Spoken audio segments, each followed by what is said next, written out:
Welcome to episode 27 of Coffee and Co-Read, your source for all things literary, with Kristen and Catherine, where we believe there's nothing better than a hot coffee and an awesome book.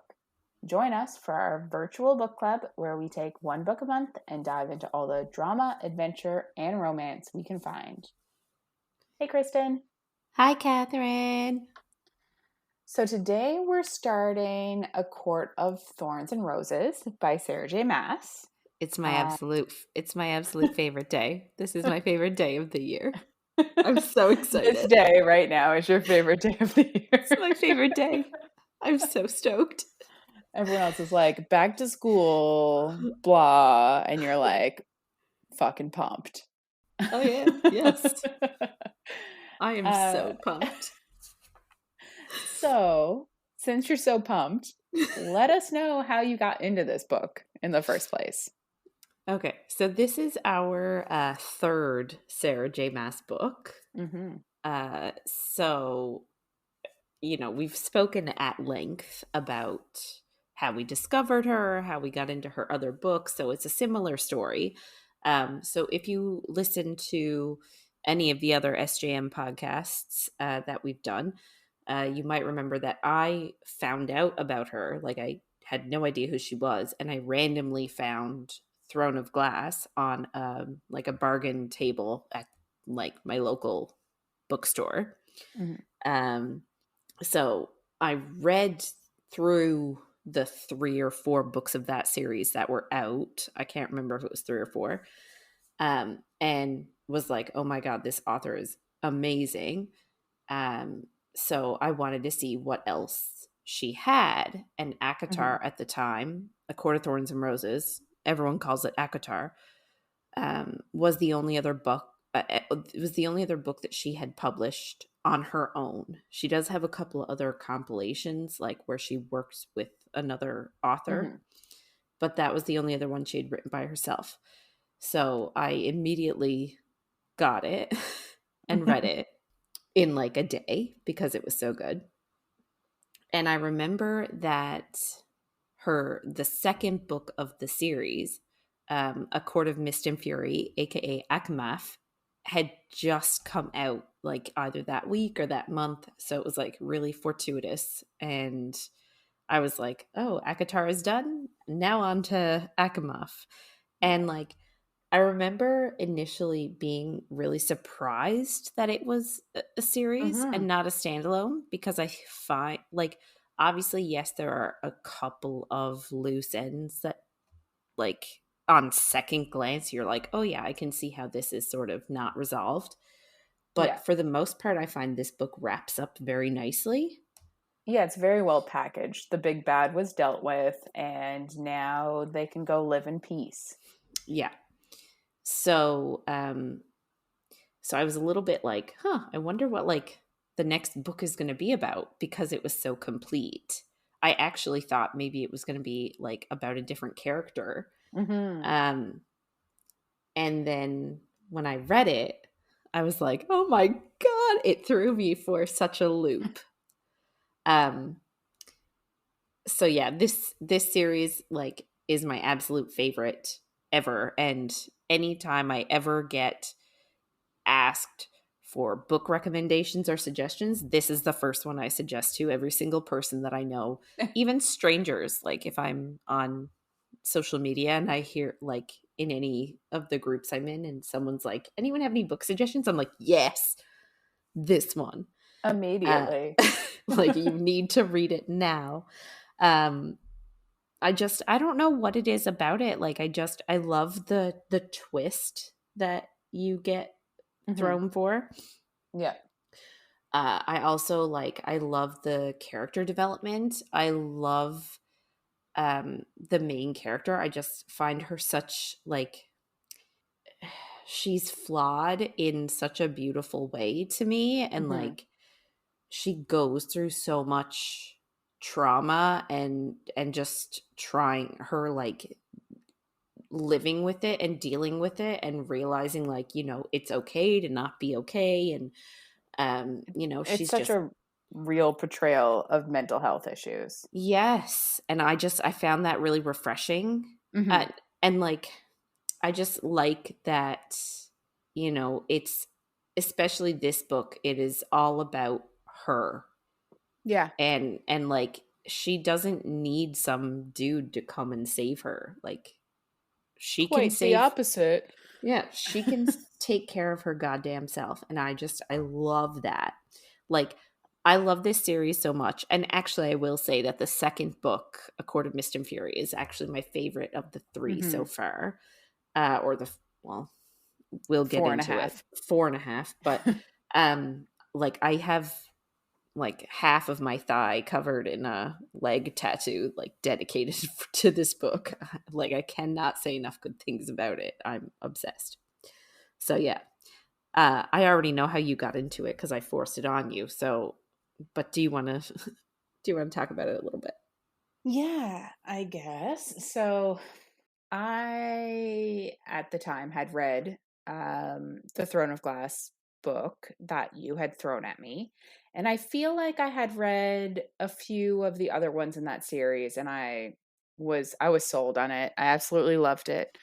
But then you and another friend slash coworker of ours were like talking this book up, and I just don't know why I didn't just read it, but I didn't.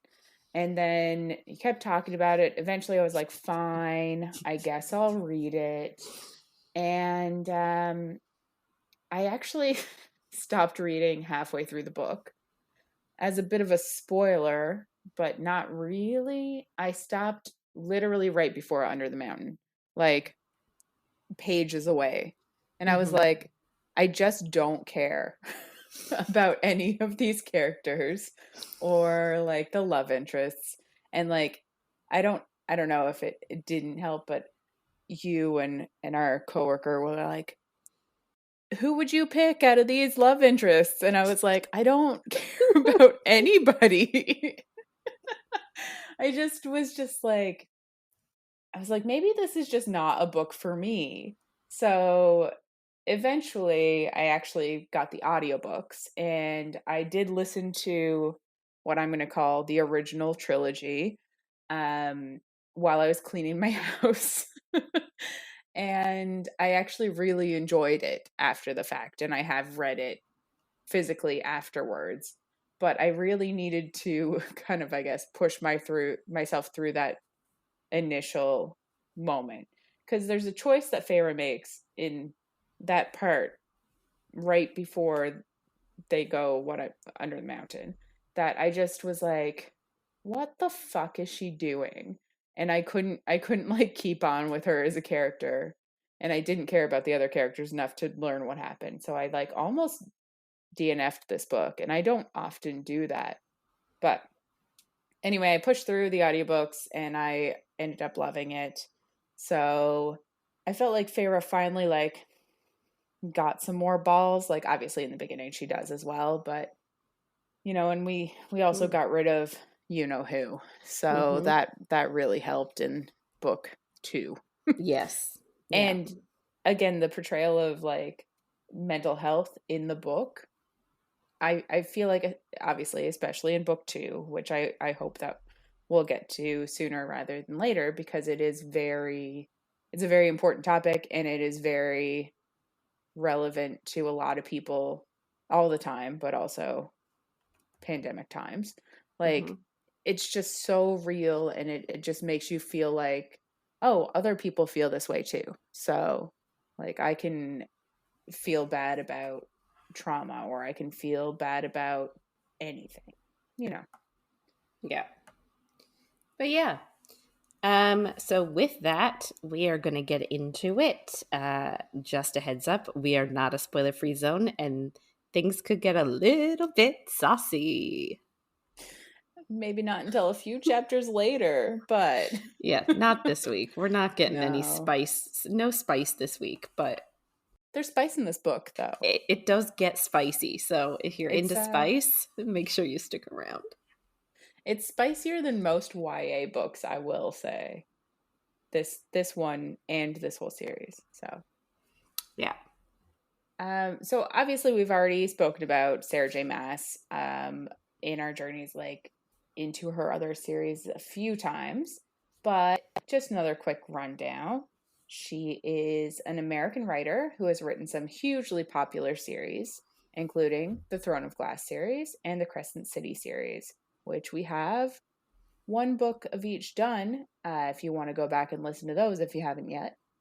And she also has some collaborations with other authors. This series, A Court of Thorns and Roses, is her second series and her first real foray into like new adult fiction, kind of like I was just saying. The first book, obviously named for the series, was released in 2015, and the series now contains 4 full-length novels, 1 novella, with a plan for at least 2 more novels and 1 more novella. But after Crescent City, who knows? Yeah, I know that. Yeah, she's also been very like hush hush about the plan for these novels. Mm-hmm. So like, again, if you've read any of them and you know the series, then you know that the first 3 sort of follow a character, and then the 4th novel that was released, I think last year, maybe Maybe it might. or was it Maybe. earlier this year? Like it's Oh been my God. in. No. It's definitely been over a year because I was in my old house and that's been over a year. Oh, okay. Anyway, so the 4th novel that was released, I think sometime last year, um, centers on a different character. So I guess there's questions whether the next 2 novels will follow that character as well, so that that character has their own 3, and then potentially the another character will take on 3 more Mm, to make sort of 9, yeah. or maybe the 2 more might be it, and then you know Just now move to that, another character. yeah, who It's knows. There's a lot she happening. she really likes to develop characters and then sort of stick in that wheelhouse. Mm-hmm. You know what I mean? Like Yeah. she's not a one and done sort of author. Yes. And we will also say, like, if you are getting into this series for the first time, these first 3 books plus the novella that came out do have like spice. They are a bit spicier than one would expect, like YA, which I think it was originally published as book to be. This was before new adult was really a Yeah. genre. Yeah. But the 4th one is very much NA. Like if you It's very spicy. don't like spiciness or swearing, it might not be for you. We enjoyed Yeah. it. We did enjoy it. Yeah. Yeah. It's, I think that the reason it was classified as YA, and by the time the second book came out, Mist and Fury, I think NA, like new adult, had become a thing. So I think Oh, everything, okay, I yeah. think the whole series might have been reclassified at that point. But I think it was just Yes. because there was like, it didn't fit into a category. So they just shoved it in young adult. But Yeah. Which in, is very common for women writers of fantasy series because mhm. realistically, it could have been classified as fantasy from the first book, but I don't know if it's just that like marketers don't think that women keep reading when they're older because they have kids and they don't have time. It's like, I don't know if it's like this super sexist viewpoint or if it's just like fantasy. Fantasy, a lot of it is a boys' game, so I do kind of understand why. I don't understand. Not That's the wrong word. I do get why it might have been marketed to young adult instead of trying to put it in fantasy. Yeah. And like, I also feel like the novels get progressively spicier. So, like, this Yes. one is a little bit spicy. The second one gets like really spicy. The third one, even more Mm-hmm. spicy. And the fourth one is just like spice all over the place. So, I find it I actually know a few of my students in junior high, like in grade 9, that have read it, like grade 9 and 10. And Mm-hmm. while I love like seeing them read, and then at the same time, I love having more people to talk about it with, because I'm like, oh my God, Yeah. this is my favorite book ever.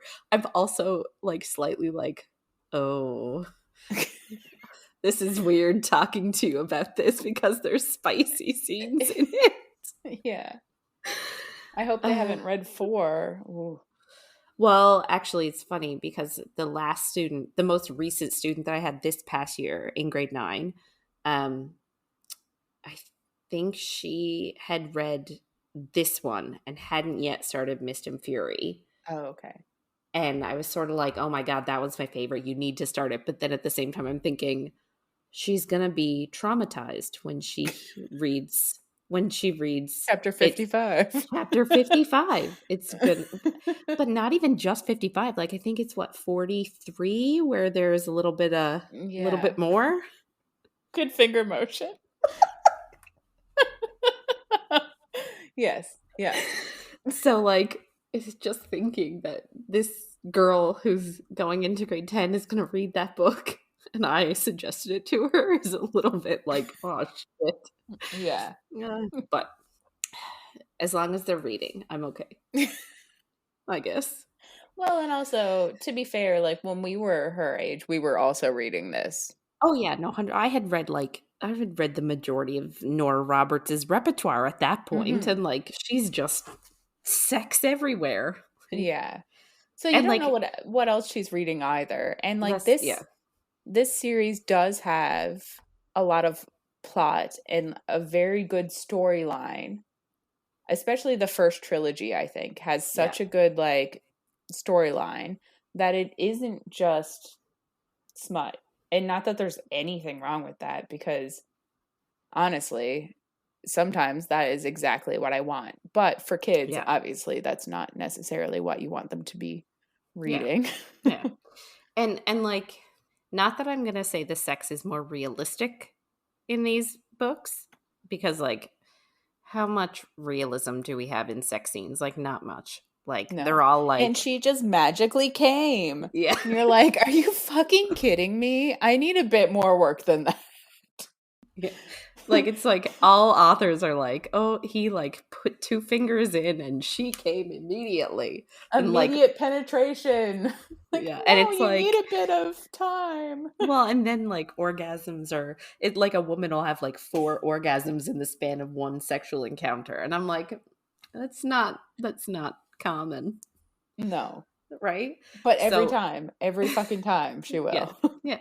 But in saying that, I find that these books are actually, I don't want to say more realistic, but like they actually are less afraid of describe Female, but also female pressure. Pleasure. pleasure. Yeah. Yeah.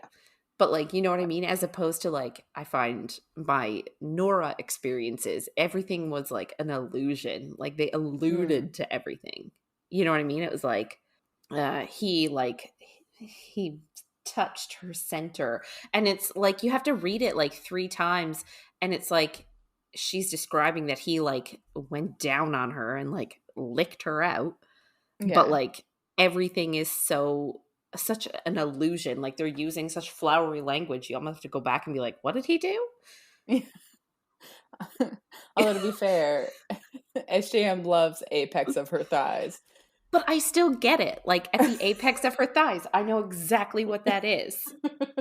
Yeah. As opposed to like, he trailed kisses down her abdomen until he reached her liquid center. Like, what the hell is that? That's just so gross. But that's like a Nora thing, right? Yeah. Yeah. Or like I her wouldn't know, because the series you recommended to me, I'm still only like halfway through the first book, but there's been no sex. Yeah, so we just started reading Nora Roberts' most recent series, and I think the first book is called The Awakening. I'm not sure what the series is called. And it is the least sexual series I have ever read by her ever. There is no sex whatsoever. And I'm like, is she trying to, like, I wonder if she's maybe trying to get more into like character development and having like a strong female woman sort of Yeah, a and thing. it's got fantasy elements, like, I will give it that, and, like, I don't dislike it, but I went into it Yeah. thinking this was going to be sex on sex on sex on sex, Yeah. like, halfway through, and I'm like, "Where's the sex?" Yeah. No, there's like none in this Yeah. compared to what she normally does. Mhm. But yeah, she's like, I just find that a lot of romance authors are very flowery in their language, whereas Yes. this is a little bit more like, yes, I understand exactly what is happening right now. Mhm. So No, I get that. anyway, we should probably move along. Yeah. So this book, A Court of Thorns and Roses, is a take on the Beauty and the Beast tale. So it follows Feyre, who is a 19-year-old girl trying to keep her poverty-stricken family alive until she runs into the wrong sort of trouble in the woods.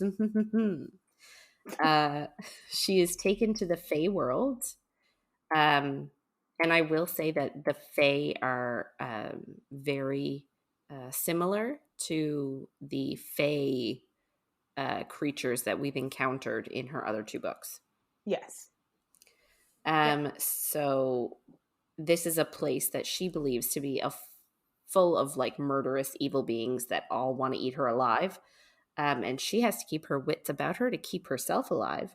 But are all Fae really as bad as she thinks they are? I wonder.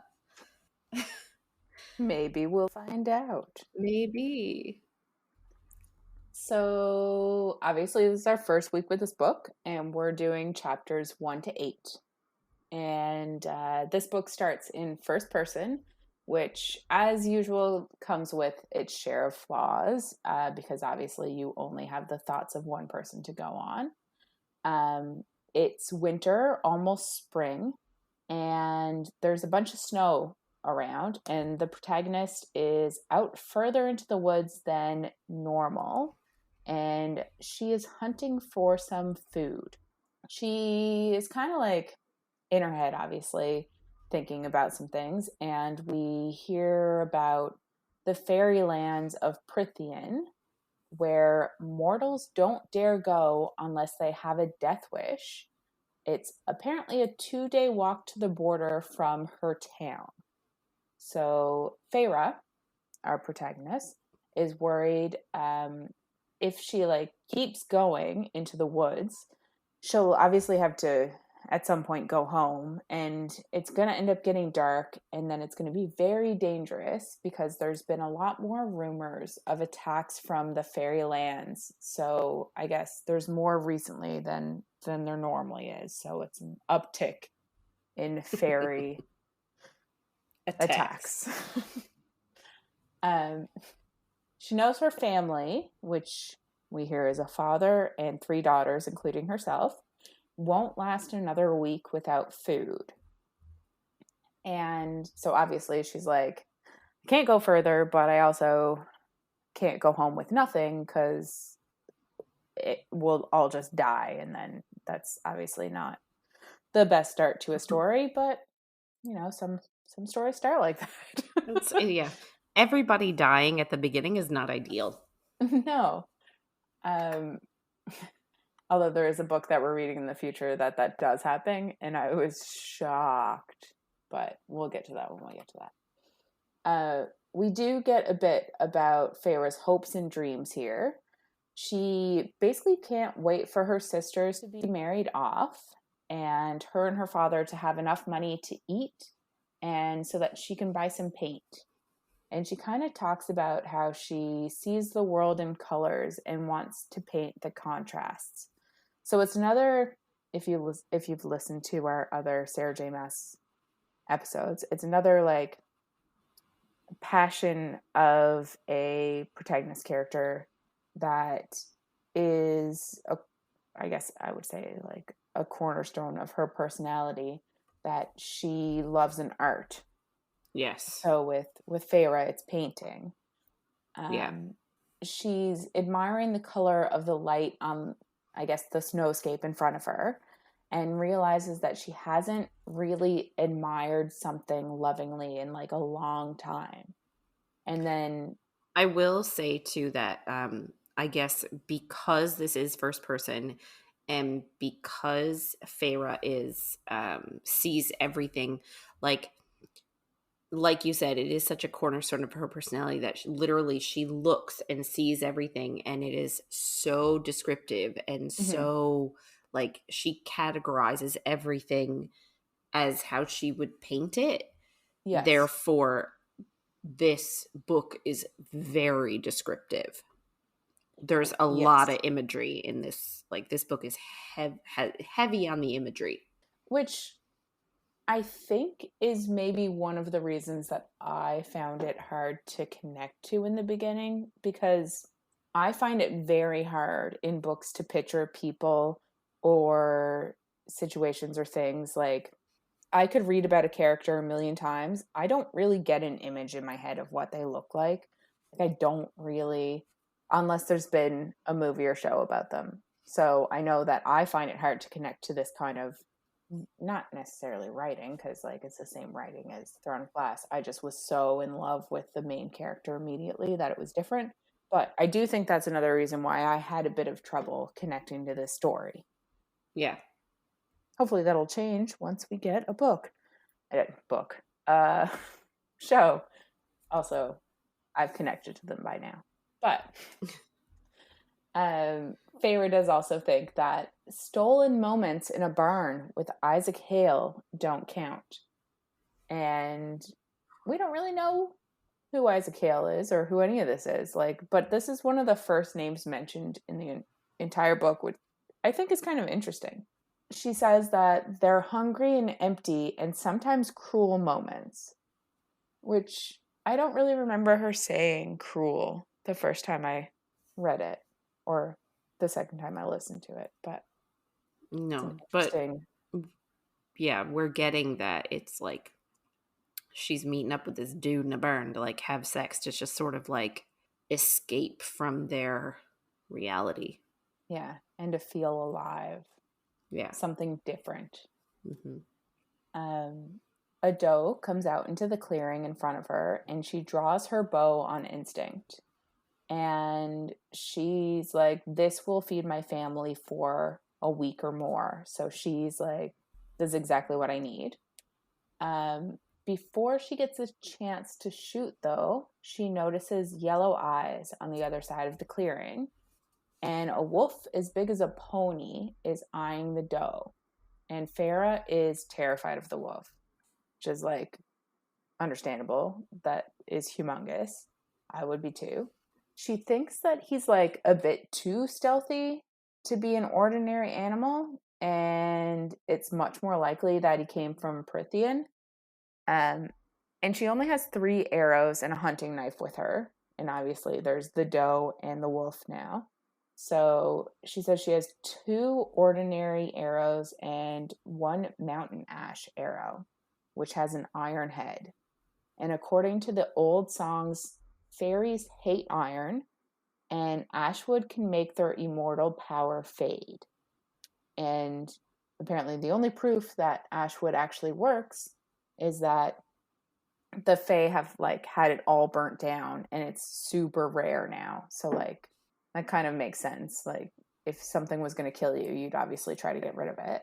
Um, she draws the ashwood arrow and she doesn't know for sure that the wolf is a fairy, but basically in her head she thinks like if this is a fairy, then good riddance, because they've been awful to humans for basically ever. And at this point, Feyre mentions that she's been hunting for 8 years, but she's never met a wolf. Um, she shoots the ash arrow into the wolf's side, and I guess the wolf has already started attacking the deer at this point. And I guess the deer is dead anyway, but the wolf, Yes. So yeah, the wolf, like she waits and the wolf attacks the deer to kill it, to eat it, mm-hmm, and then she kills the wolf. So she's yeah, got two dead ones there. yeah. So the wolf has stopped attacking the deer and just kind of stares at her. And it's like with a human-like awareness. And she shoots a second arrow through its eye, which sounds awful. Gross. And the wolf But slowly good dies. but good shot for her though. Oh, The for fact that sure. she can shoot it right through its eye. Well, and that's what like a lot of hunters try to do anyway, especially if you're trying to keep the pelt and you're trying to make the most of, like, obviously if you're going to kill an animal, you'd hope that you're going to use every piece of it. So you want to use the pelt, you want to, if you hit it in the eye, you're going to kill it immediately, and then you can also not ruin the pelt. So um she, I think I said he already, I think I said he slowly dies. But she tries to convince herself that it was just a wolf and that it wasn't like a being from Prythian, a fairy of some sort. Yeah. Um, and she kind of, I guess, goes over and she's like, there's no way that she can bring home both of these animals. She mentions that she's very thin because they don't have enough food. It's the spring. It's almost spring, so the winter's almost over, but it's clearly been a very harsh winter. So she decides that she's going to skin the wolf for its pelt and she's going to take the deer home for like the meat. But like, okay. I understand that like you don't want to waste, but like, and don't know anything about meat. Like, aren't it wouldn't the this is gonna sound gross. Wouldn't the meat be a bit more nutritious because of the wolf eats meat? I don't know, cuz like, And like surely the wolf was bigger. but do you think maybe she wouldn't be able to carry it? Maybe.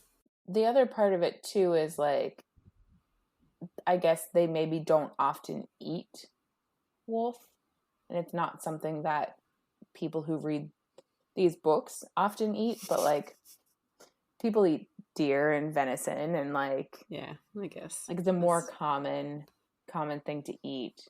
But also one of the like most healthy meats that you, and lean meats that you can eat, is like moose meat, Yeah. which is very similar to, I would assume, Deer. deer. Yeah. So Anyway, it was just a thought. yeah, I know for sure, but I'd like, all I can think about is dog. I know. Like, obviously, I wouldn't choose to eat a wolf at all. But, like, Yes. if me and my family are starving, I would try and take home as much as I could. And if she's already taking the pelt and then the whole deer carcass, I just feel like, why not just take the whole wolf then Yeah. instead of the deer? And then on top of that, like, it's snowing, there's a bunch of snow. You could technically bury the Mm. deer in snow, it freezes it, and like she could haul the Go wolf back for back it. and then go back for it, really. Yeah. But she's not Maybe, thinking that way. no, but maybe also part of it is that she does think that this could be a fairy. Yeah, maybe she doesn't want to eat a fairy. That'd be so weird. It's like, I'll Um, skin it, but I'm not going to eat it. I know. It's, yeah, it's a lot.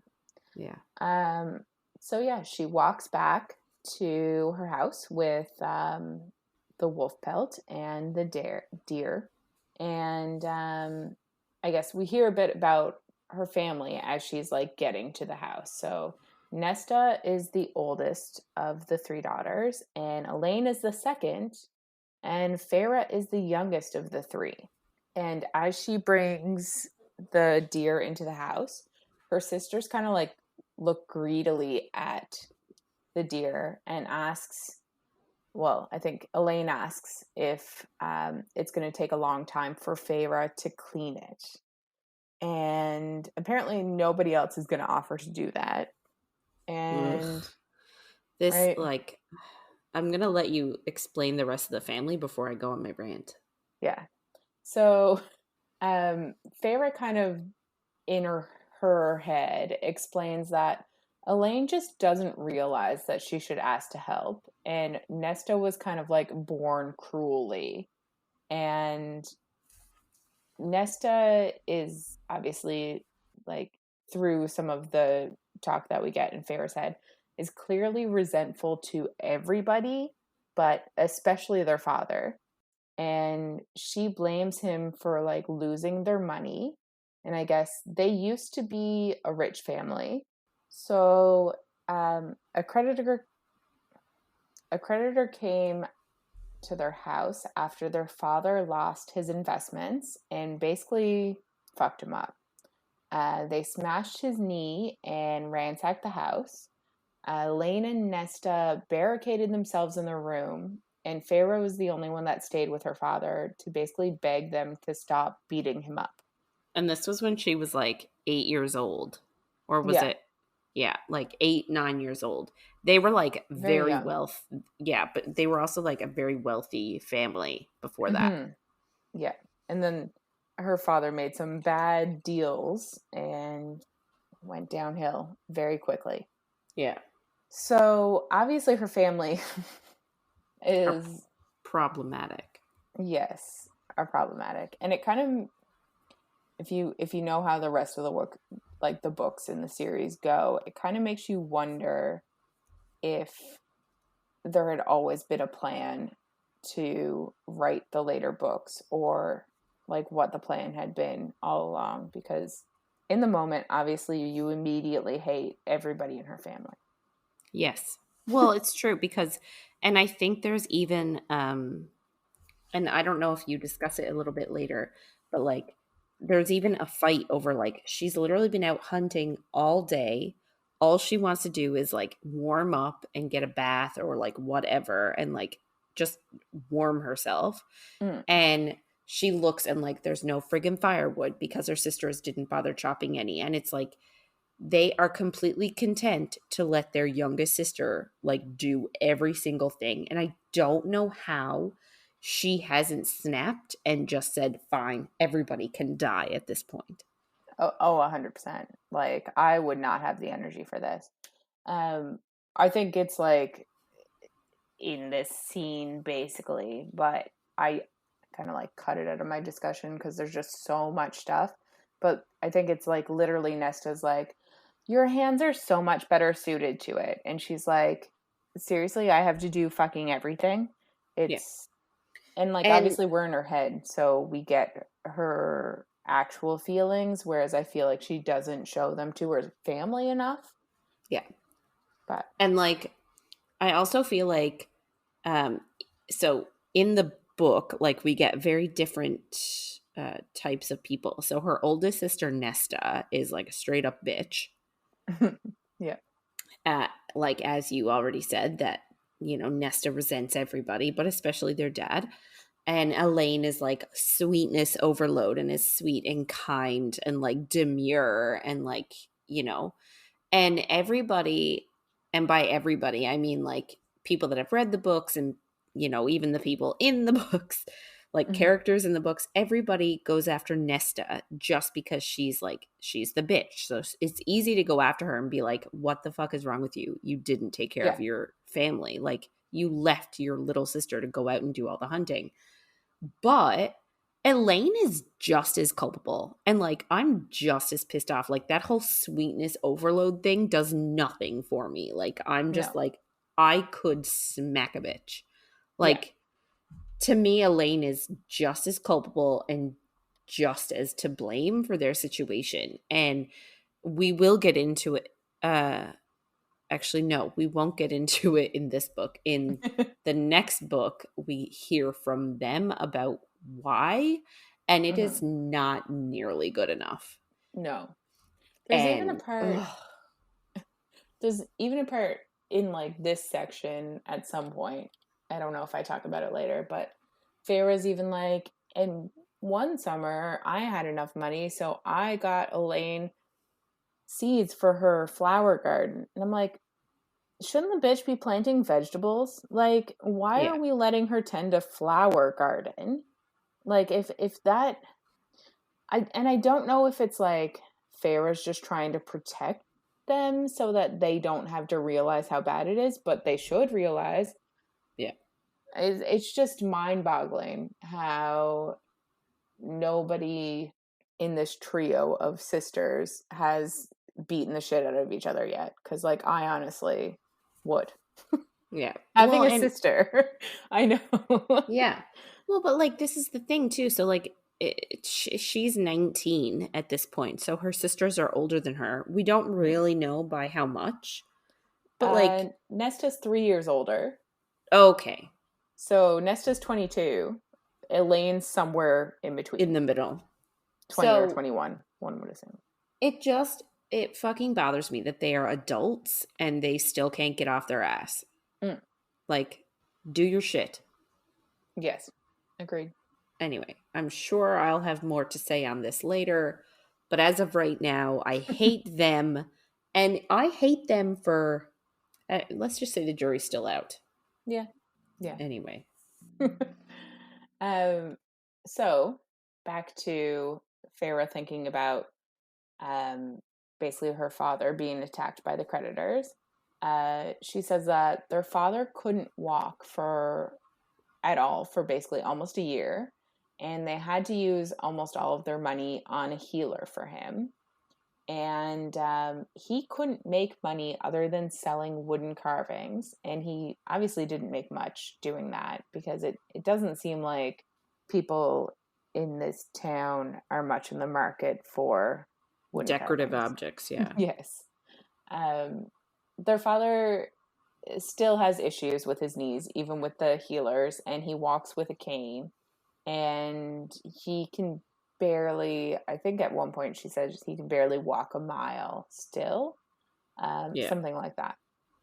Feyre says that about 5 years ago, the money ran out, and that's when she started hunting, which contradicts a sentence in chapter 1 where she says she's been hunting for 8 years. But I think it's just that they've been poor for 8 years. Yeah. And I guess she started hunting 5 years ago. Because 8 years would have been 11. Not that 5 years is much better. Hunting at 14 is still not great. But I think it makes more sense than 11. Yeah. But anyway.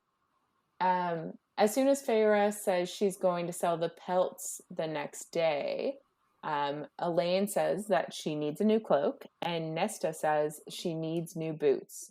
Even though Feyre basically like looks at Nesta's boots and she's like, they're so much newer than mine. Like there's no need for her. Yeah. Like Feyre's boots are literally like falling apart and like have holes in them. And too small. And too small. And Nesta's like, oh, I need new boots. And I just want to slap a bitch. Exactly. And be like, listen, go out and hunt for your own stuff, then you can have some money. Exactly. But it's an interesting dynamic of the family, because they both basically like are pleading to Feyre like it's her choice of how the money is going to be spent, which is like, she's the youngest of everybody in this house and everyone's begging her for a little bit of money. It's just not what you'd expect, I'd say. Yeah.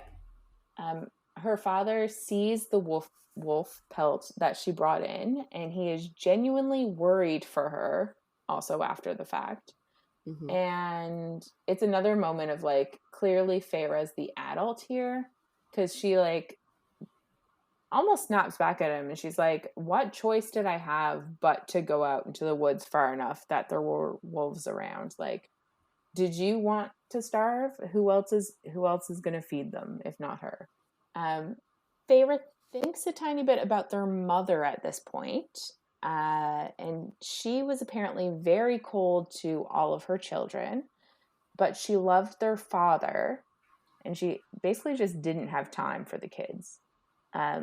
Yeah, she was very, her mother was very focused on being like a successful merchant's wife and like socializing and having balls and dinner parties and like all that jazz. Like she wasn't very motherly.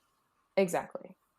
Feyre even kind of like thinks in her head that like it's better that she died, because she wouldn't have been able to handle like losing the money. So I guess they kind of lost their wealth after the mother had died.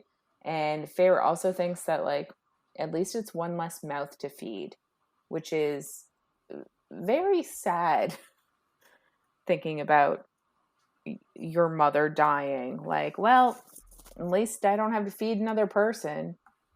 Maybe she would have been like cold enough that she'd be able to help out. I don't know. Feyre goes to the room. So Yep. it's only a 2-room cabin. So there's one room in it, and it has basically the bed that they were all girls were born on, and the bed that their mother died in. So Yes, let's sleep in the place where my mother died. That sounds great. it does. Um, And also 3 adults crammed in one bed. No, thank you. yes, but they're all skinny, so I guess I hopefully suppose, it's yeah. a queen king bed. I don't know. I don't know how big it would be, but anyway, hopefully it's big enough. But they obviously all share the bed, and there's a dresser in there, and each of the sisters has one drawer. And Feyre says that she painted them, and she painted fire for Nesta, flowers for Elaine, and the night sky for herself. That's nice. Right? I think that is very sweet. Mm-hmm. Back to her mother on her deathbed, which, like we just said, same bed. 11 years ago, which, let's just do the math, Feyre was 8. Her mother made Feyre promise that the family would stay together and that Feyre would look after them. Yeah, and like this is a running theme in this book. Like Mm-hmm. this, and Feyre like treats it less like a, oh yeah, mom, I'll take care of everyone, don't worry, and more like a vow. Like, no, you need to make sure everyone is good and take care of everyone. And like maybe like it blows my mind because I have a child who is almost 8. She'll be 8 in a couple of months. And I cannot imagine telling her that. Yeah. Like at all. I would never say that to her in any way, shape, or form. No. And like it just fills me with rage for this piece of shit mother. Yeah. And like Nesta was 11. That's not much better. Like I have an 11-year-old niece, and I would never put anything like that on her either. But it's just wild that like there's also a child in between there, Elaine. But who gives a fuck about Elaine? Um but I just don't understand why you're talking to your youngest daughter and saying this shit to her. Like it's just wild. And like Feyre even thinks, like, did her mother see something in everybody else that she knew that Feyre was going to be the only one that would actually do something? Yeah. Anyway, So pieces of shit all around. exactly. Um so they have supper, luckily, because Feyre went hunting. And Nesta is talking to Elaine about a boy in town, I guess, Thomas Mandray. And he's the woodcutter's son. And apparently, he's going to ask Nesta to marry him. Why? Yeah, Feyre says Nesta can't marry him because he's just as poor as they are, and they can't afford a dowry for either of like Nesta or Elaine. So there's no way that anyone's really gonna ask them to marry them, which is like she's very harsh about it, but she's also realistic, and I don't Yeah. think there's anything wrong with it. Nesta kind of like bites back because she's very, very good at that witty comeback, but it's also when it's against the main person that you're in their head, you're like, oh, this is so shitty. But Yeah, I think she say that like Nesta knows exactly where to hurt, like mm-hmm, how to hit where it hurts. mm-hmm. And like that's just something that she can do. So whenever they get into an argument, they always like hurt each other. Yes. emotionally. Yeah. So, well, and if it was a fist fight, obviously Feyre would probably win. So this is why she's become so adept at it. Yeah. But Nesta basically taunts her that Isaac, who we talked about earlier, is Who she going to go marry. Yeah, the guy she goes into the barn with and has like a fling. Yeah. Is getting ready to marry someone else for a handsome dowry.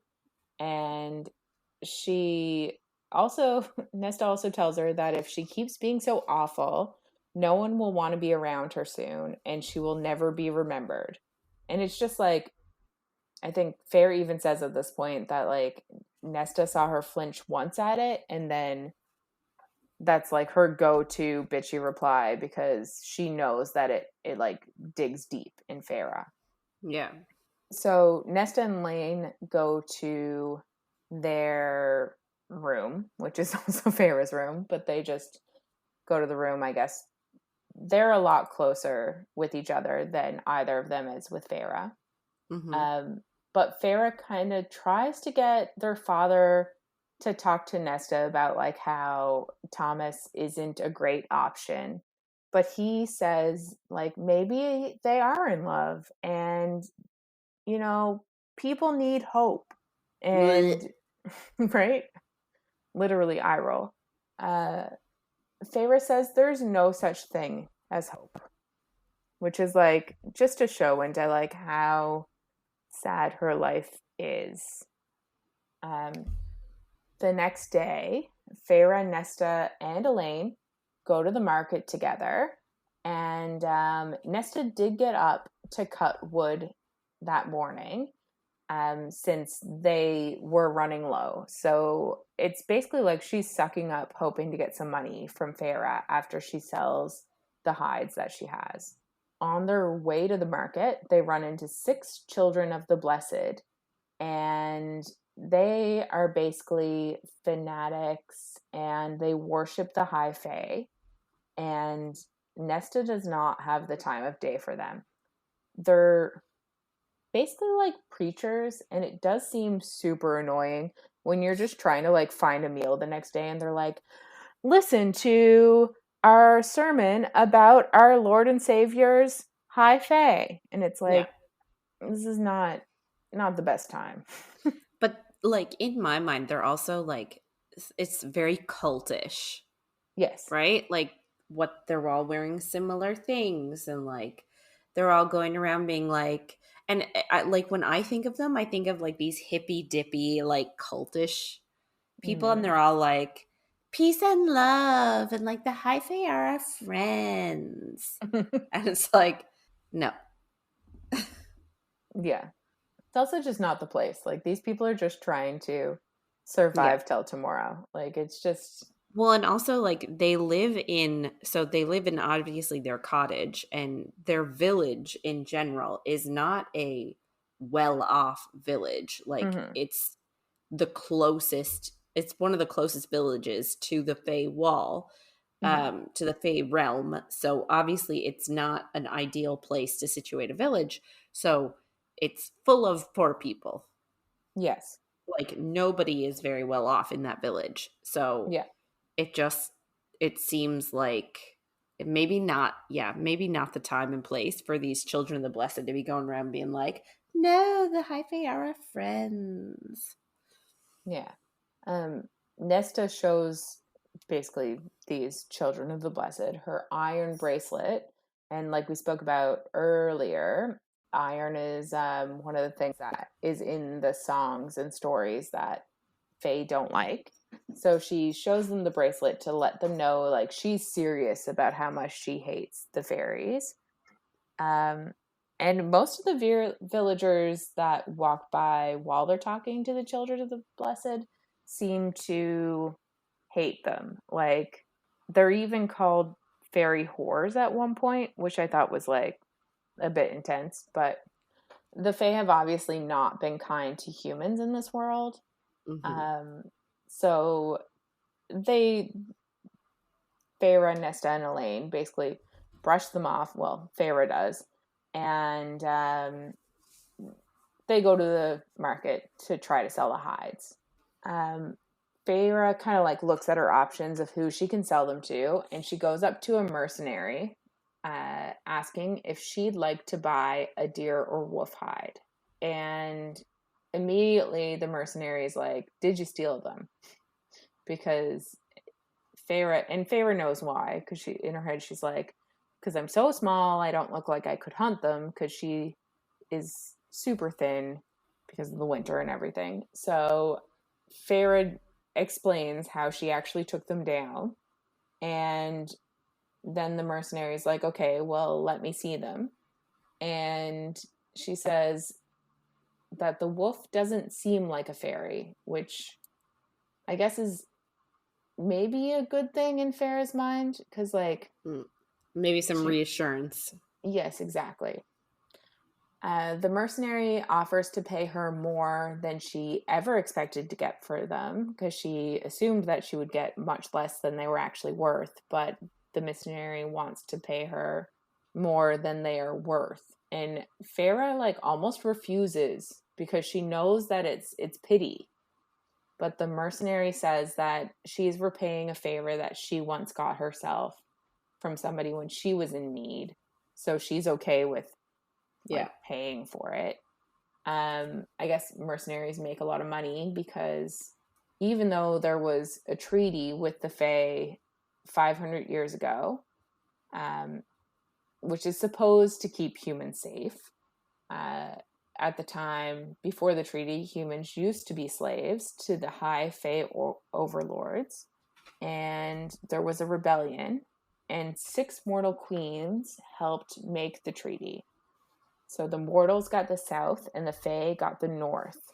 And the mercenaries are very well paid to keep the land safe and to hunt the Fae. The mercenary also warns Feyre that there are more Fae slipping through the walls recently, I guess, and the woods aren't safe anymore. And she really shouldn't go out as far as she did the day before when she got the wolf. And Feyre, always worried about her family, asks if the Fae are going to attack. And the mercenary says that somebody that she has worked for recently fled because he kind of thinks that it's soon going to be too unsafe there to live there. So he's like taken a boat and gone AWOL. They talk a bit about fairies in general, and the woman shows her a scar that she got from attack with a fae type creature to kind of warn her about the dangers she could face. And there was poison in the bite that she got, and now she has black veins in her legs. So it's something that's always with her. Yeah. Feyre starts to kind of get a bit worried, which is maybe not a bad thing. And she does back away a bit, and then Nesta hauls her away and says to stay away from the mercenaries. And Elaine kind of explains that one robbed them before. It wasn't this woman that Feyre was talking to. And luckily, they didn't have a whole lot of money on them at the time. But Feyre's a bit like, why didn't you tell me? And they're like, well, what could you have done? Like, she could have fucking shot them with her bow and arrow. That's true. Yeah. It's a lawless land. Yeah. And it looks like meat's back on the menu, boys. That's a good one. Yes. I guess Nesta notices first, but Isaac Hale is nearby, and we get a tiny bit about their past in Feyre's head. I guess Isaac walked with her one day on her way home, and it made her feel better. So she ended up like taking the initiative and hauling him into a barn. And she says she never really loved him. It was just kind of like a release. And he motions that he's going to wait for her in the barn. And she's like, perfect. And one of her sisters like, I hope you're being safe. I think it was Nesta, obviously. Yeah. And in her head, she says that Isaac is taking a contraceptive brew. She's like, I wish I could give boys a contraceptive brew all the I time. know. I wish it was up to not. It's a lie. I wish men could easily take something just like we can take something. Yeah, it would be very convenient. And it's a common thing in all of SJM's books that men can also be the ones taking contraceptive. Like, also, like both taking it. No yeah. kids, 0% chance of kids. Like, I just wish scientists could come up with, like, why is it we can do birth control for women, but we can't do birth control for men? Yeah. Why are we stuck using rubber socks? Or, like, invasive surgery that requires snips? Like, why is there not a pill that, like, scientists, come on, get on that. Yeah. I think, and I don't know enough about the science of it, but I've heard that there is a pill men can take, but the side effects were just too much. Oh, cry about it. What about our side effects? I know. But they don't have to carry the child, so they don't want to deal with the side effects. Anyway, Blech. I don't know for sure if that's true. Maybe we should have a little Google of it first, but I have heard that. Anyway, basically, at this point, Feyre just throws some money at her sisters and goes to see Isaac. And they have a nice roll in the hay. Yes. Literally. Fade to black, but it's not actually a real fade to black because we just literally jump into the house and Feyre is, I think they're like having supper or something. And Feyre goes to bring up Thomas again. And we're like, why? You're just going to piss your sister off. This seems ridiculous. But they hear a huge roar and an enormous shape fills their doorway. And it's a gigantic beast with golden fur. And Feyre has her knife immediately in her hand because she needs to save her family. But again, like, why? They're all terrible. I know. This is quite the value you've promised to keep. This is wild. The beast yells murderers at them all. And Feyre almost, I think, instantly realizes why he's there. And she's like, yes, the wolf was a fairy. It's like, oh, shoot. Oh, fuck, I knew this would happen. Not this specifically, but her family obviously has no idea what's going on. They try to say, like, they haven't done anything. And Feyre's just, like, immediately on the offensive and throws a hunting knife at the beast. But he lunges at her and he asks who killed him. And Feyre, ever trying to be like, trying to keep some distance between him and her family, is like, who are you talking about? And he's like, the wolf. And Feyre's just like, if it was mistakenly killed, what payment can we offer in exchange? And he explains that the treaty that was made 500 years ago demands payment of a life for a life. And they all know that fairies can't lie. So, like, clearly this is true. Yeah.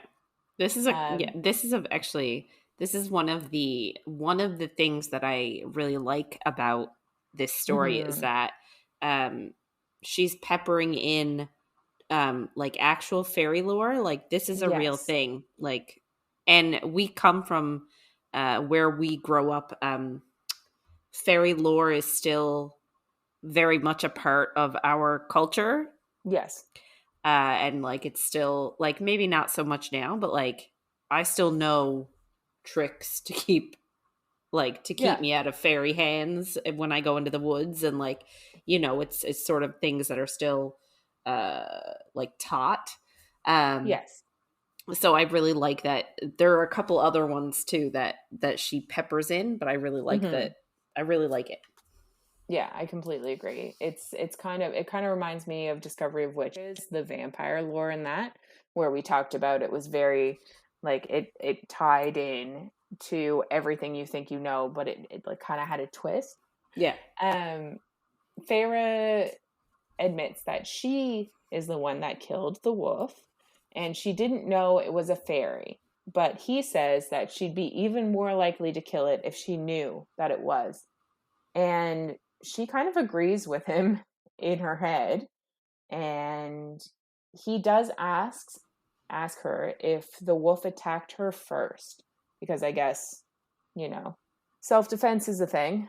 But she doesn't want to lie because I guess she doesn't want to die a coward. So Mm-hmm. she says no, he didn't. And she's like, if you're gonna kill me, please just take me outside. Like, I know it's a life for a life, perfect. Take me outside. I don't want my family to see it. I don't want them to have to clean it up. Like, just, I don't Yeah. know, almost take her out of her misery. Yeah. But he says that she's allowed to live her life in Prythian instead of being murdered, and she can live in his land. And surprisingly, her father tries to kind of like plead for her life, but she decides that she needs to go, because if she runs from this beast, he'll kill her family.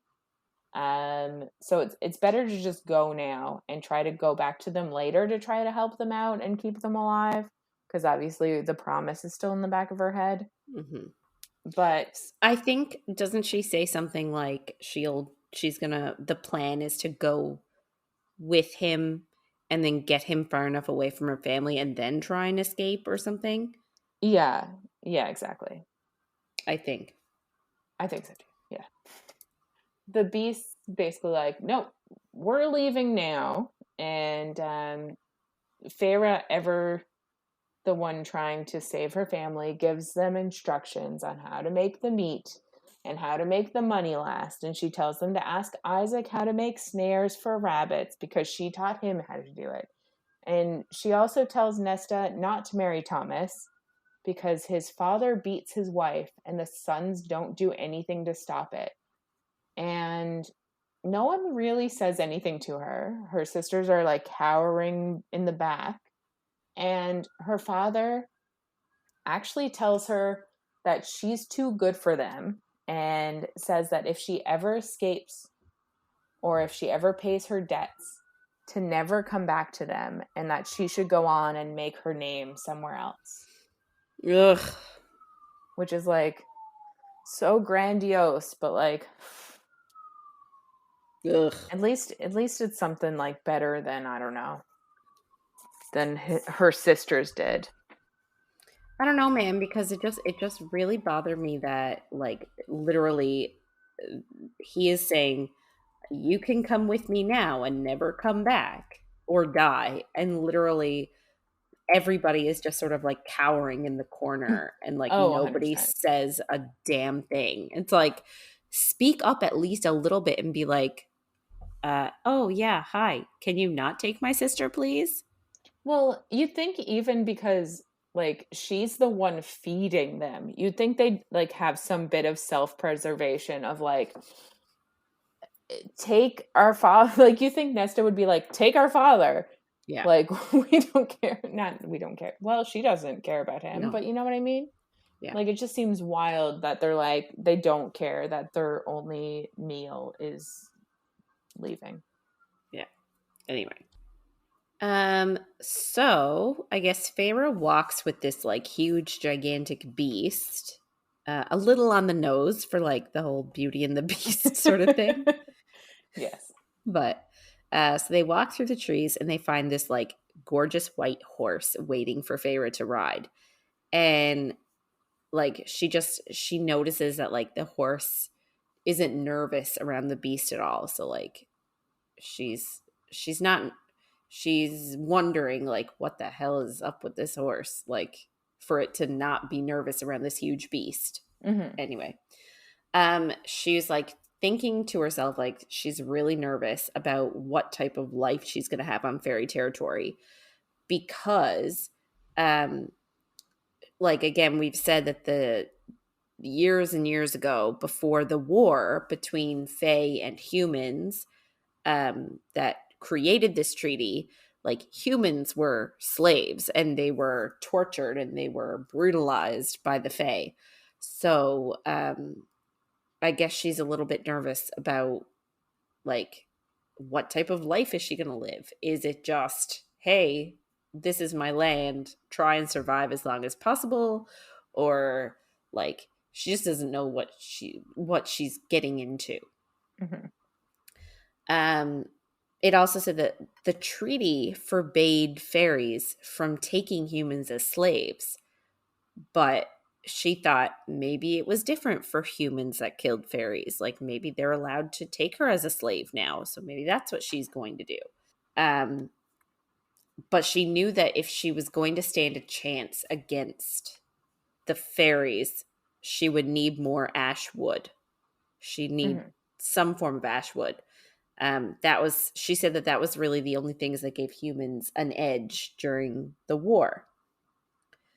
I should also mention that after the war, the treaty was written. There was also a magical barrier put on the border to prevent, um, it was Commingling. yeah, and to sort of like keep fairies on their side and then keep humans on the other side, and fairies couldn't cross it, and but I guess after 500 years, there's gotten to be a few like tears in it, maybe. So if you know where, it's like an invisible barrier. So if you know where the little rip is, you can go through it.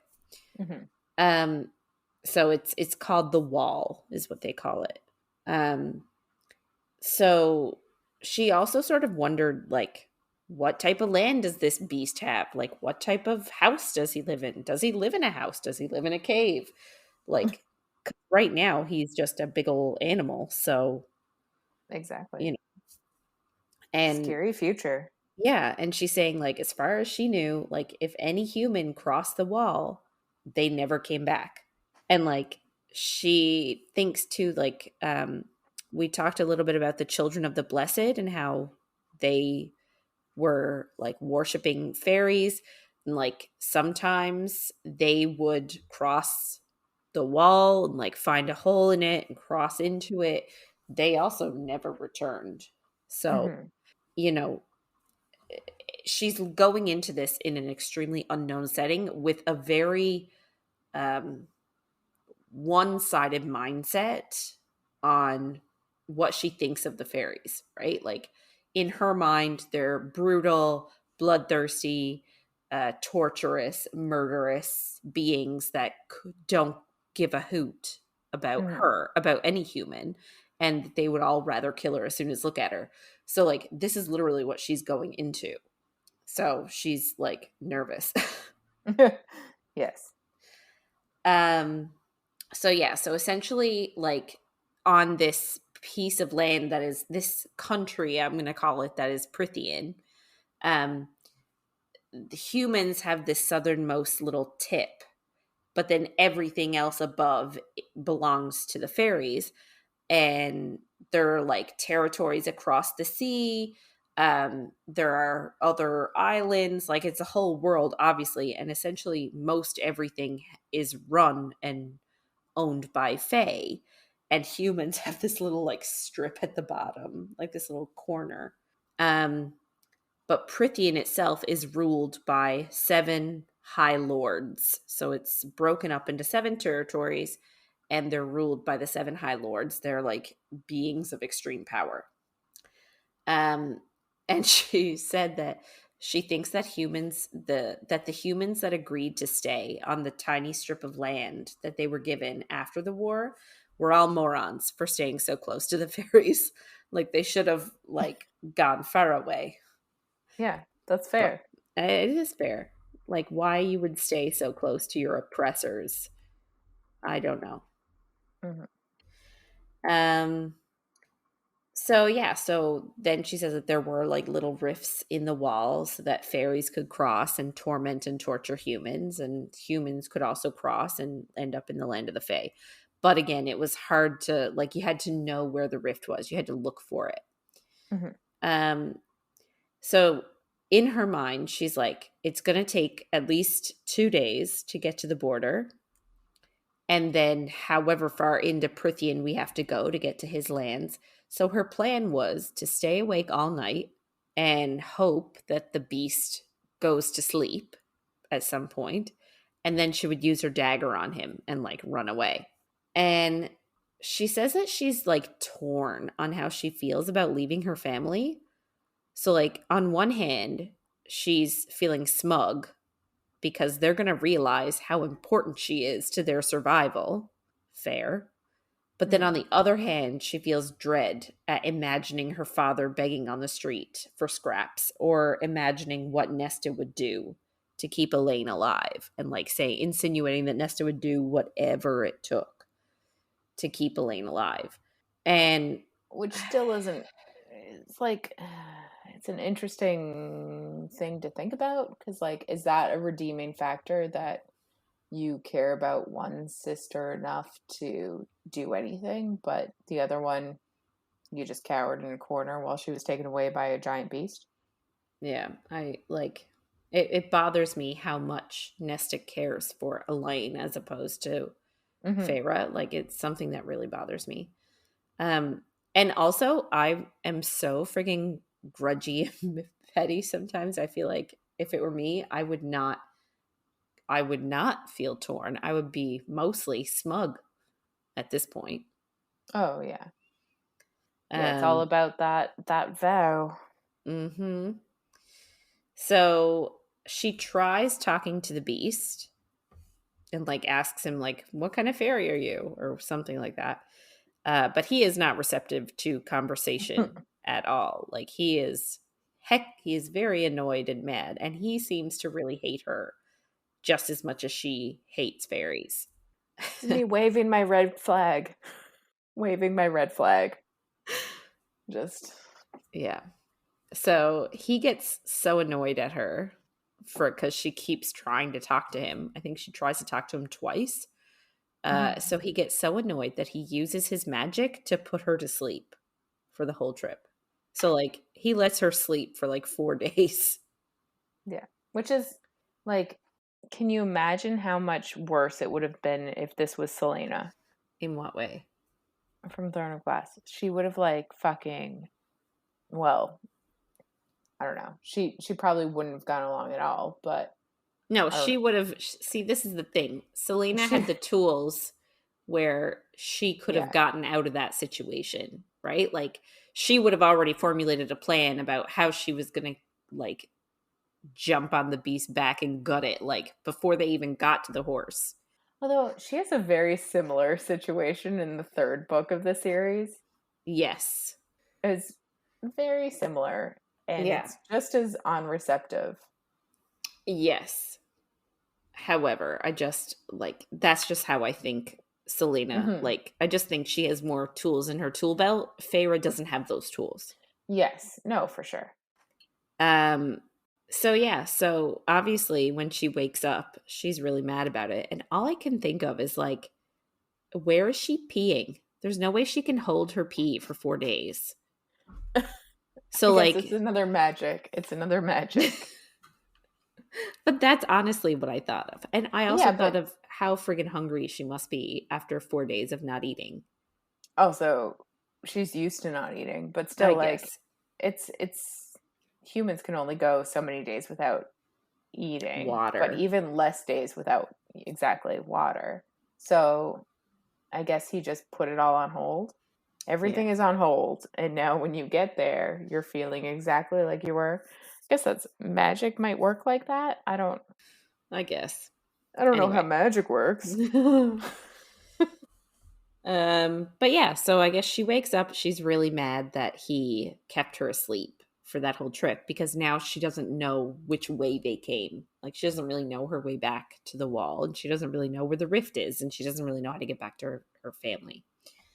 But I guess they walk up, she's still on the horse. He's got her magic so that she can't like get off it and run.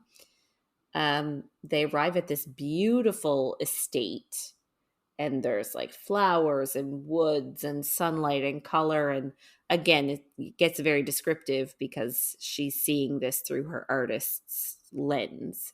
Um, and even though it's this gorgeous, impressive estate, it seems like empty. Like she said, there's no one around. She also realizes that it's spring there when it's not supposed to be spring. So then she gets angry that, oh, sure, all these fae, like, they can control the weather and have a lovely spring day, and we're all suffering in the human world, and like, we're all dying from the cold, and yet here they can have spring whenever they want. And Yeah. it's, you know, them's the breaks. You live without magic. Like, I don't know what she expects. Mm. So I guess they're sort of approaching the house, and she knows that, okay, if I'm going to escape, now's the time. And I thought this was really funny. She tries to like urge the horse to turn around and like go back the other way and like run and gallop, and the horse does not listen to her at all. Yeah. It's like a magic horse. It's Anyway. true. And then she sort of thinks better of it. It's like, oh, well, I guess it's kind of okay that the horse didn't listen to me, because if I was to escape now, I have no food. I wouldn't make it. Yeah. She can't go another 4 days without eating. Yeah. So they go into the manor house, and like, the beast is still a beast at this point, and it's like walking on all fours into this like gorgeous manor house that's like gorgeous and lush and super fancy, and you know, it's just funny. So they go into the dining room, and there's a huge, long, expansive table, like the type of banquet table you would expect in a huge mansion. And there's food all over it. And Feyre's like sort of surprised that it's normal looking food. Like, she sees meat and veggies and stews and like grilled things, but she says she couldn't eat it, which again Mm. is another aspect of common fairy lore. If you drink their wine or eat their food, you are enslaved to them forever. Exactly. So she's like, oh, damn it, I can't eat the food or else I'll never be able to leave. So the beast goes to the table and transforms into what Feyre calls a golden man. And it just sort of, it's harkening back to like Sparkly Edward vibes for me. Yes. 100%. But he's a golden man. He's not a sparkly teen. Uh, Same shit. yeah, I know.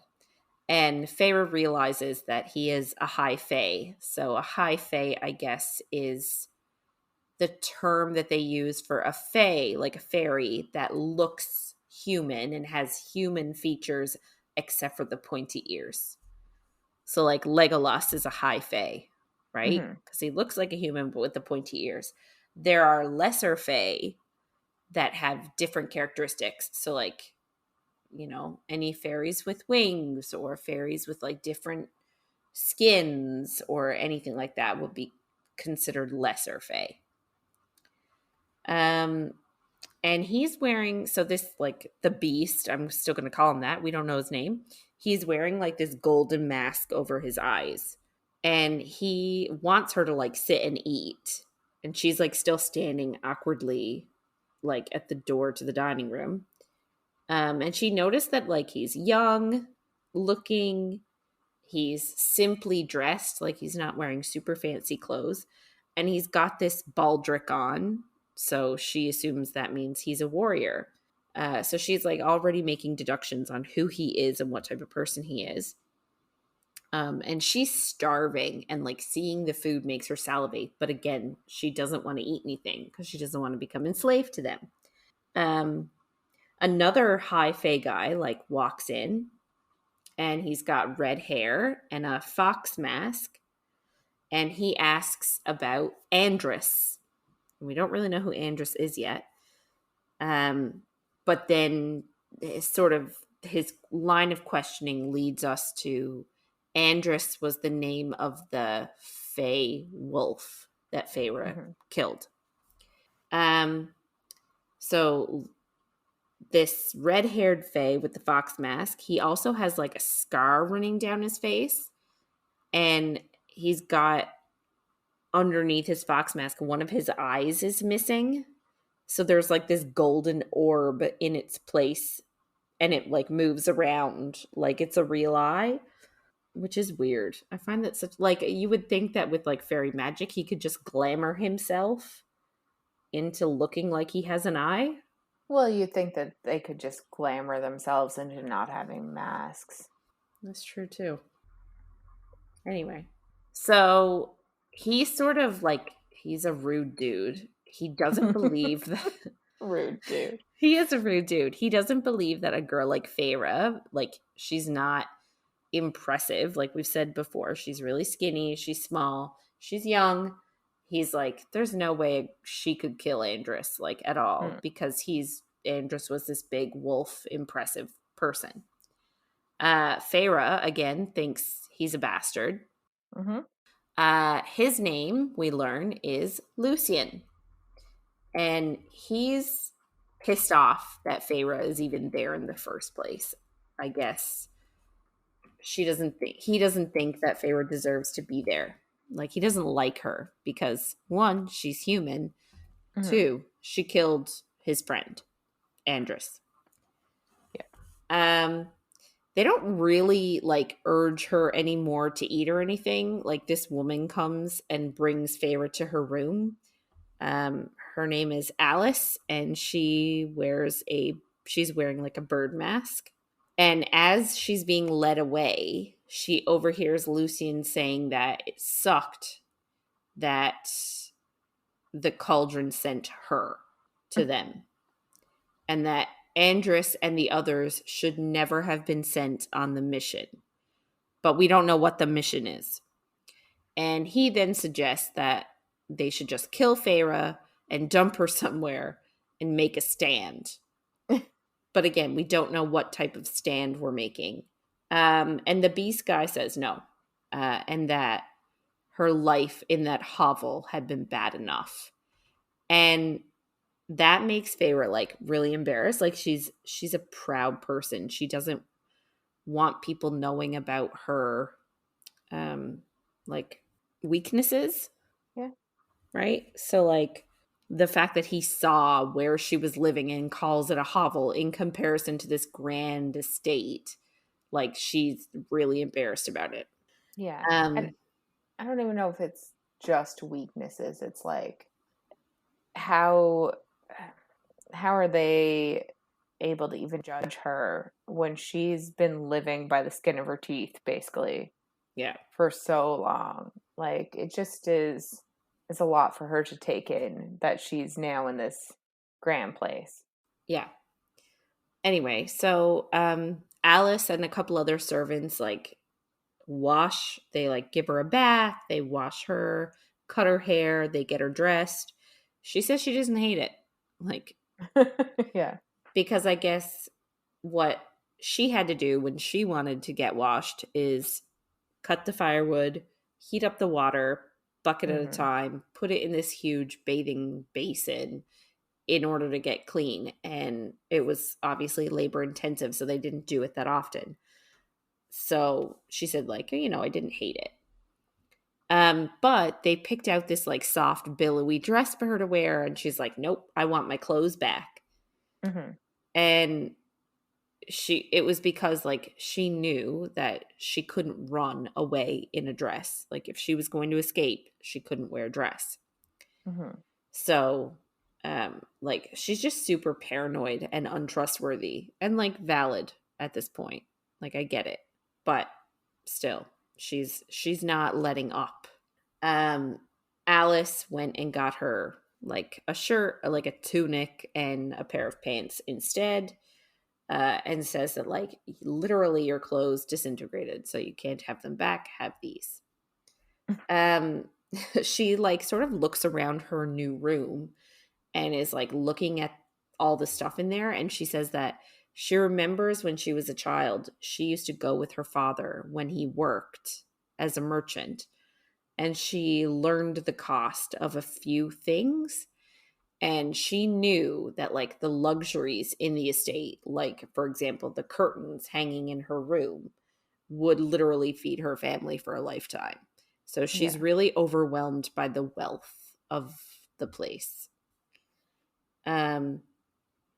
Alice, like, does her hair and gives her some advice and says, like, just keep your head down and keep your eyes open. And also said, like, if you've got the courage to snap at Lucian, go ahead. He could use somebody, like, standing up to him. So she goes back downstairs. Some interesting advice from like a Yeah. yeah, she sort of A functions. housekeeper, Yeah, I think she maid sort in of. waiting. Yeah, that's sort of her function. She's like Feyre's lady in waiting, I guess. Yeah. Anyway, so she goes back downstairs. Uh, like I don't know why she even bothers going back downstairs, but she goes downstairs and they're like, "Eat," Mhm. Yeah. and she's like, I don't "No, really understand why she goes back. I was always like, I guess I guess Alice was like, we're going back down now." yeah, because otherwise why would she ever go back? I don't get it. Yeah. Anyway, so she still refuses to eat, and we finally learn the golden beast's name is Tamlin. So they finally sort of like make her sit, and Tamlin comes over to her and he actually fixes her a plate. And initially she's sort of like, I can do that myself. Like, I don't need you to do it. And he's like, it's an honor for a human to be served by a high fae. And I'm like, oh, for fuck's sake, your fucking superiority complex is like already giving me the eye rolls. Yep. But also Ugh. she's terrified of Faye based on her Yeah. entire life. Like he can't be mad at her for not being okay with this. Like that's just ridiculous. So ridiculous. But I also like, so I'm not going to say in his defense, but she's probably like not the first human they've encountered, but like Yes. they probably don't talk to humans. So they probably have no idea what information is spread about them. You know what I mean? Like I do. on Yeah. like in the human realm. So like they probably have no idea that like there are songs literally saying how badly fairy want to like rip out your guts and like eat you. You know Yeah. what I mean? Like and how is and even if they did know that there are some fae out there that would do that, how is Feyre supposed to know the difference? Yeah. You know what I mean? So like I do think that maybe they need to be a little bit more understanding, but at the same time, they probably don't know the extent of the lore surrounding them in the human world. Yeah. That's fair. Yeah.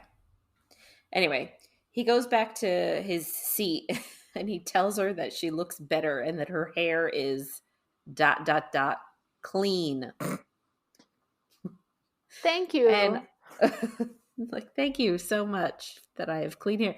But that's like, it happens to me all the time. Like, you ever have someone like compliment Mhm. your hair and you're like, thanks, it's clean. Like, that's literally the Yeah. only thing that you've done to it. Sometimes I get the opposite because my hair is generally kind of straight, but like if I leave it for a bit too long up in a ponytail and then I take it down, it's kind of like wavy. I'm like, oh my Yeah. God, your hair looks so good. And I'm like, I haven't washed it in like way too many days to actually tell you about. So, It's like, I don't think you want to know. yeah. Um, Feyre sort of asks, like, what am I supposed to do here? Like, and Tamlin sort of says, like, man, do whatever you want. I don't really care. Like, what you do with your life is your business. Which isn't good enough. Like, No. somebody needs to sit her down with a high school counselor and give her an idea of what she wants to do with her life now that she doesn't have a purpose. Like Yeah. she's clearly struggling because she had a purpose up until yesterday of her family. And now she's Yeah. like, what, I'm supposed to wear dresses and look pretty? Like, Well, but too, I think she sort of expected to like even like, am I working in this house? Like, am I a servant? Like, yes. what do you want me to do? Like, am I staying here? Am I moving on? Mhm. Like, what do you want from me? Yes. And he's just like, do what you want. I don't care. Yeah. I almost think that she would have felt better if he was like, you can work from this hour to this hour and do this. Like, I think Yeah. that would have made her feel better. Yeah. Or like even saying like, yeah, like just giving her not even if it was for anything, but like just like even giving her something to do, just But again, they don't know each other. Yes. He doesn't really understand that. Where she's coming from, yeah. Yeah. Lucian sort of gets mad at her at this point for killing Andrus and is like, you killed my friend and you haven't even like apologized for it. And she sort of like insinuates that like she's not sorry for it at this point. Like she doesn't say sorry. She just sort of like snaps back at him. Yeah. He was also a giant wolf in a clearing. Like, it's a bit hard to apologize for that. I think obviously Lucian is suffering at this point from the death of his friend. Oh, 100%. Neither one of them is in the wrong, I don't think. I'm just saying, like, it's just, what are you really supposed to say? Yeah. Yeah, true. She then like tries to get Tamlin to like release her and saying like my family's going to starve without me, and he assures her that her family is well taken care of for, and he's like, do you really think I would leave your family without their only source of income? And she sort of like doesn't really believe it in her mind at this point. Like he says that her family is cared for, but she doesn't really believe what he's saying, even though in her mind fairies can't lie. So like I don't know, everything for her hinges on this promise that she made to her mother. Yes. She gets mad and she's about to jump out of her chair, and Tamlin magics her back into her seat. And he sort of warns her then that if she runs to the other side of the wall, like if she escapes, he's going to stop providing for her family. And I just like, I feel like that should be enough for her. Yeah.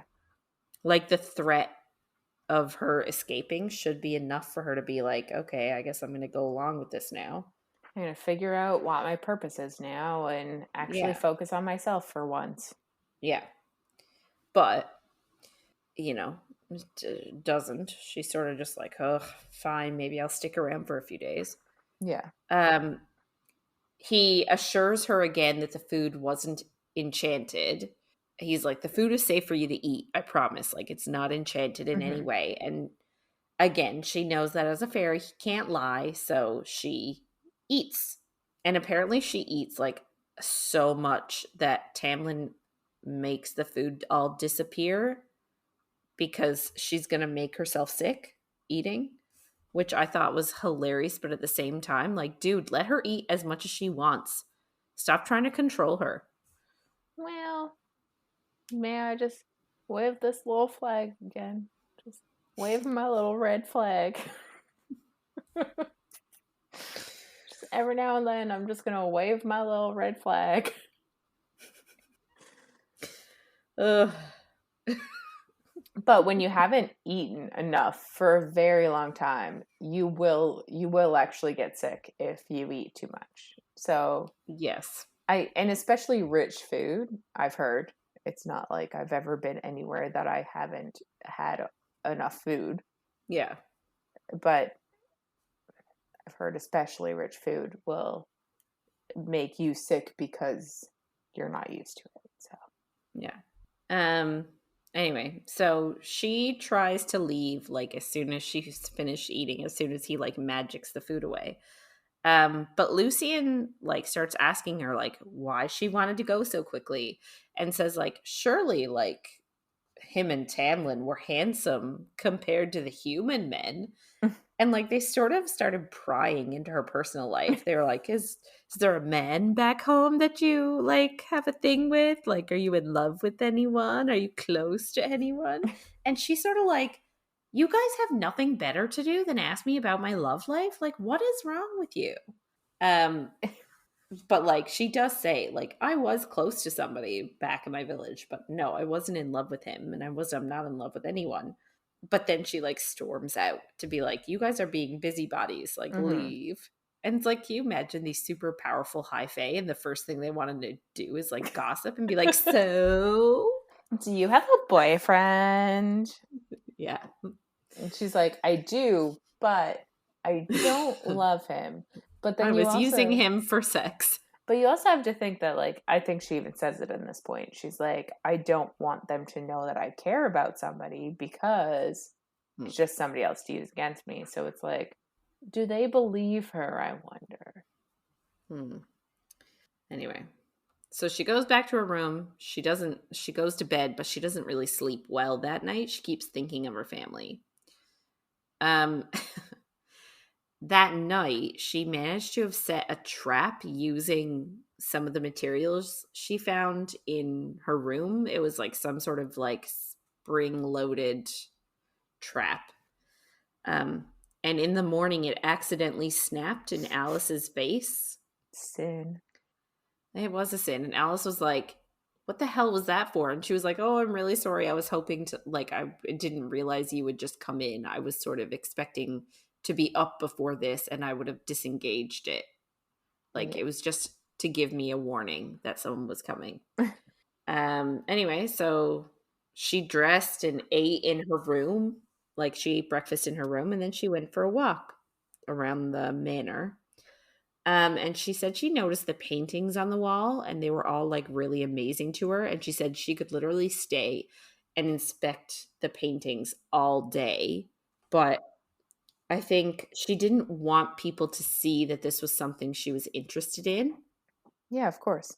And then she was also like, right, I had planned to go to the village, to go to the garden for a walk. And it's like, why does it, like, I understand not wanting them to see that you're into art and stuff like that. I get that because right now they're still the enemy.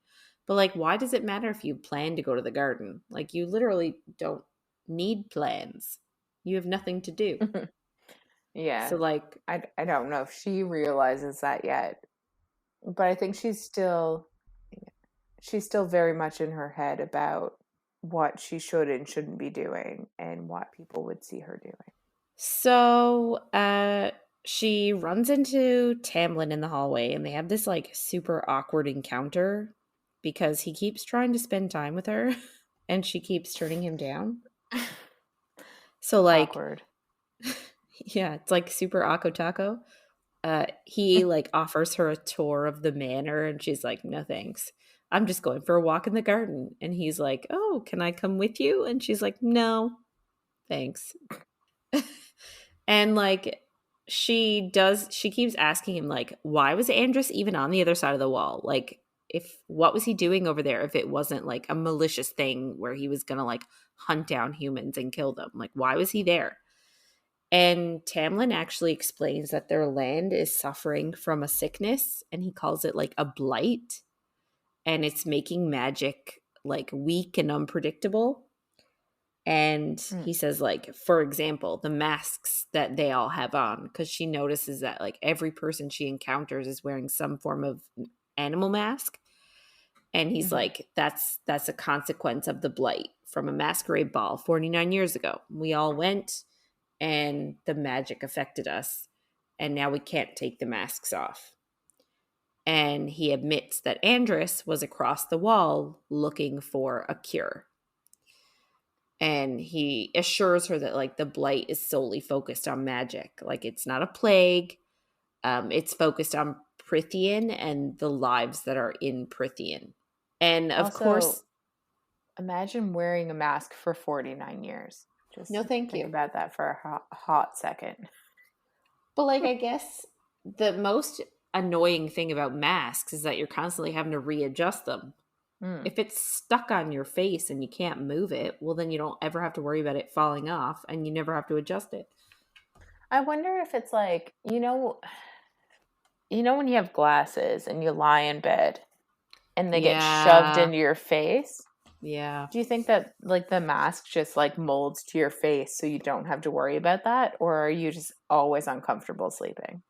I don't know. These are the big questions. These are the big questions.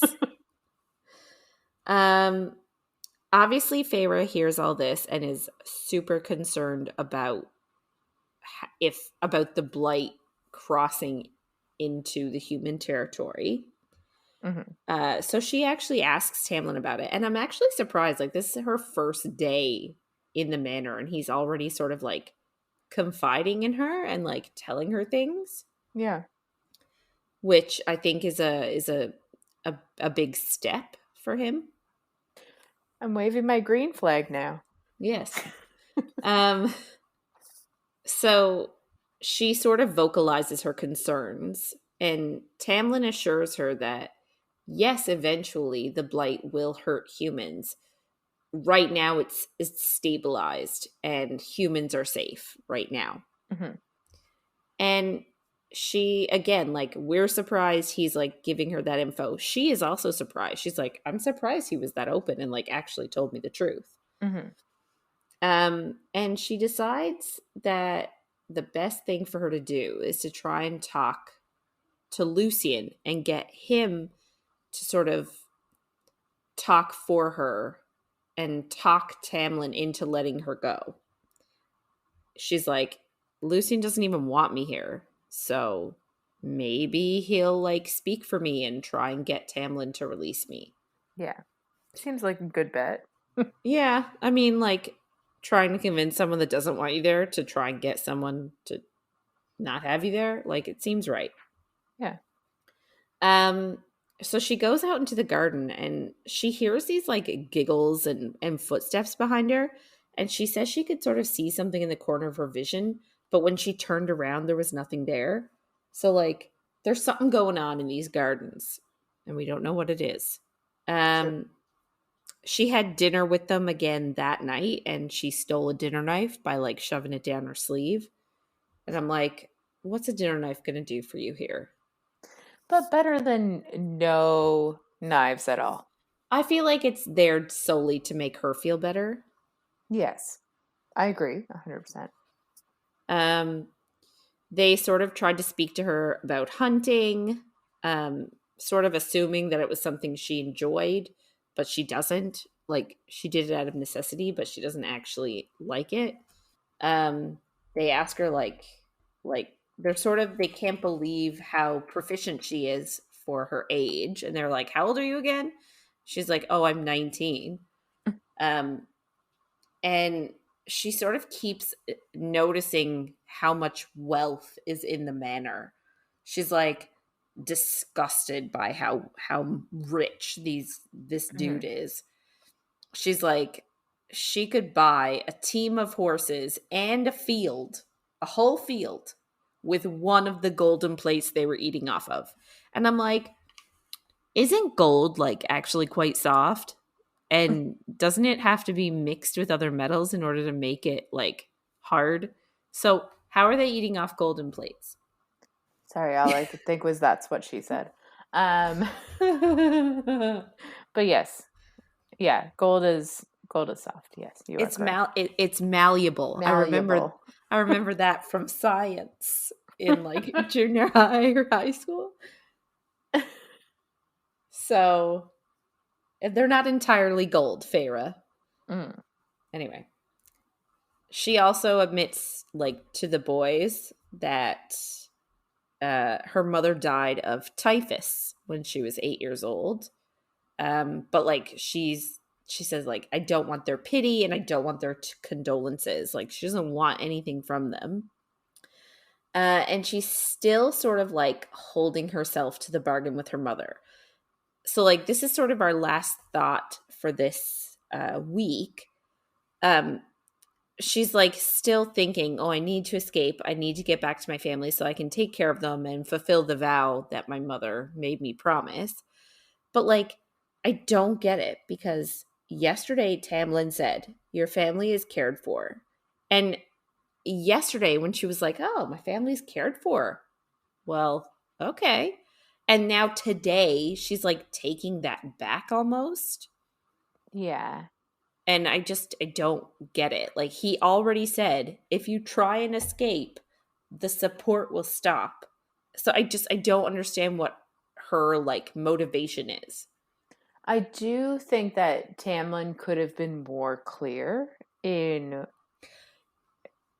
I do think that's a conversation that he could have had, but I also think that she's just panicking because she doesn't know what to do with herself now. She's been hunting for 5 to 8 years. So since she was 14, like she is now in a place that she doesn't really know and she doesn't know what to do with herself. So I get where she's coming from, but I also would take the well-earned break. Yeah. I just yeah, she's I would not look a gift horse in the mouth. Exactly. I would be like, "Yes, okay." But she does not. She's like, the vow I made, the vow I made. I gotta get home. I gotta get home. I gotta get home. Mm-hmm. And like, sure, steal a plate or two. And like, live your best life. I guess. Well, yeah, I guess she could. Yeah. But anyway. So I guess that's where we leave off this week. Is Feyre still sort of wondering how she's going to escape and get back to her family from these horrible, horrible fairies, obviously. that are just letting her meander around and do what she wants. Yeah, they're terrible people. They're so awful, and her family is the best, and she needs to get back to them. Yes, because they're so nice and awesome. Exactly. Ugh. So that wraps it up for this week. If you want to get in touch with us and share your thoughts on anything you heard in our episodes, or if you have any book suggestions, you can email us at coffeeandcoread@gmail.com. And be sure to check us out on Twitter, Facebook, and Instagram at Coffee and Co Read. So next week, we're going to be reading ACOTAR chapters 9 to 18. So make sure you follow along. And if you're enjoying our little chats, don't forget to follow, rate, and review wherever you find content. Thanks for listening, everybody, and we'll see you on the next page.